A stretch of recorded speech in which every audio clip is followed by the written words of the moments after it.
यही है समय जब आप जवान हैं, ये है समय।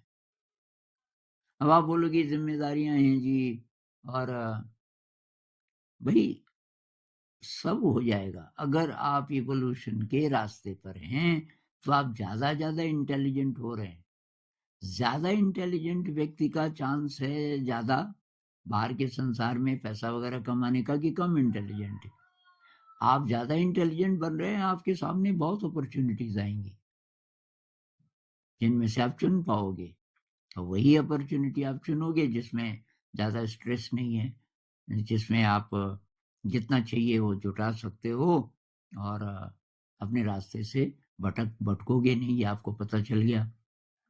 एक भाई साहब कह रहे थे, एक कॉम्पिटिटिव एग्ज़ाम की तैयारी की काफ़ी और अभी वो कारपेंटरी कर रहे हैं। मतलब किसी की कारपेंटरी की दुकान थी, मामा की या किसी की। मैंने एक वीडियो में एग्ज़ाम्पल भी दिया था इन चीज़ों का, ये कारपेंटरी है या और चीज़ें। तो वो कहने लगा कि कारपेंटरी कर रहा हूँ और अब धीरे-धीरे मेरे दिमाग से वो खत्म ही हो गया कॉम्पिटिटिव एग्ज़ाम। कुछ दिन मैं फिर भी तैयारी करता रहा साथ-साथ, फिर कि मुझे होश आया कि ज़िंदगी में चाहिए क्या मुझे? अब जितना पैसा चाहिए कि मुझे और मेरे अ, थोड़ा परिवार को भी मैं दे सकता हूँ, वो सब यहाँ से आ जा रहा है। तो काहे के लिए? अब कोई-कोई बोलते हैं तो इतने साल फ़ायदा क्या हुआ? मैंने इतनी मेहनत की। ये वो ना बोलता अगर उसने शौक के लिए पढ़ा होता। अगर आप शौक के लिए, ज्ञान के लिए पढ़ोगे, तो आप कभी नहीं बोलोगे कि क्या फ़ायदा हुआ? क्योंकि आप एग्ज़ाम के लिए नहीं कर रहे थे, जॉब के लिए नहीं कर रहे थे।